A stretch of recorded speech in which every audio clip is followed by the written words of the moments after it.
And then now what I wanted to have him do is offer me resistance. Okay. So I want to create an isometric contraction. What does isometric mean? Contracting but not moving. Yes, right. Contraction with no movement. And so I'm going to ask him to resist that movement. This is very tricky, so I already feel him doing it a little bit not right. And so when I ask him to do that, he's also using his hamstring a little bit. So he's pulling this way and this way. So it's really important that you get them to use the right muscle. So I want him to feel. So the way I do it, instead of saying contract your piriformis, is I say, don't let me move you. So if I pull him this way, try and stop me. There, do you see how now he's really using that, and he's not using his hamstring. So that really helped him. So go, keep doing that. Yeah.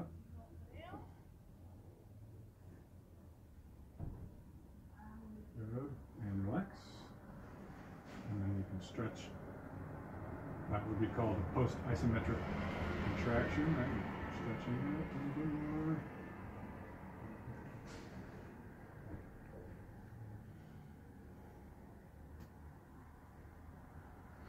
Okay, that's how we turn over. So, work on the piriformis, stretch it passively, do an isometric contraction on it, and then we're going to turn them over.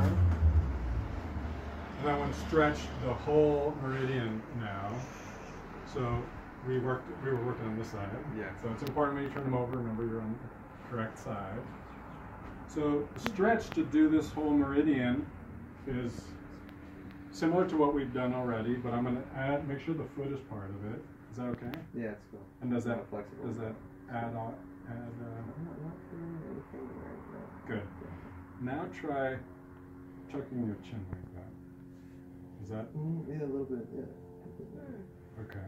So does that make sense? That when he engages the other end, that now there's tension on that whole channel, right? So that makes total sense that that's going to be an issue. So we want to do a couple things. So don't hold your head up yet. If that was too much, if he did that and it was just like, oh, I can't, it's unbearable, then I want to go intermittently. I want to stretch this side of the meridian first. Oh, that's getting there. That gets it by itself. Yeah, if I do more, I can make it really happen. So, okay. Then I want to back off and then do the flexion of the head. Okay. Just, yeah. And if I back off, you can do that and it doesn't cause the problem, right? So I want to back off enough on this end so that he can stretch that end of it. And well, and I want to go back and forth first. If it's too painful to do both ends at the same time, then do one end and then do the other end and come back and forth a little bit and then try both ends again. This comes from a technique that certainly wasn't developed by me.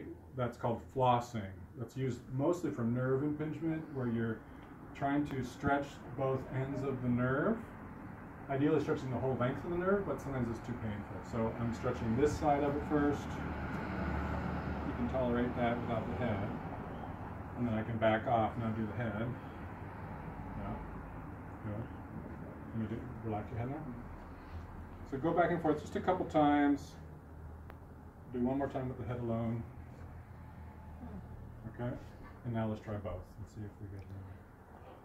That seem better? I like the pain. You what? The pressure, the pain when it gets. The pressure feels good. Yes. Right. So it feels relieving because it feels like a stretch, right? But in some cases, it just feels bad. Yeah. So does that make sense?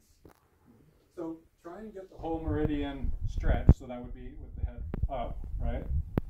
But if he said, "Oh, that's just excruciating," then actually for today, just practice doing the flossing where you do one end and then the other end and then the other end, like back and forth a couple times, and then do both again. You should get a little more room. When you're right there, can you get the TFL? Yeah, I can. Can you show me real quick? Absolutely. So for him, I might bend his knee so it's less tension, but for anybody, however you want to do it, with the leg straight or bent, then I do it here. Sweet. Yeah. If you're trying to stretch the TFL, the leg should be straight. But for him, that fires the sciatica, so that's where you could maybe get away with doing TFL out here. Or inside line. But you don't, for him, I wouldn't want to have his leg out here too long because of this issue. just going to end up with irritation. The other way you can do that, is if I go like this, that in theory is a stretch on the piriformis, right? And then, so if he does a contraction, he would push this way. It's harder for him to isolate. I can tell there's other things activated. Yeah, there's right? been a lot of issues. Yeah, so that's part of it is trying to get that. I found that he could isolate it better when he was face down. So I would do it this way. Let's try that.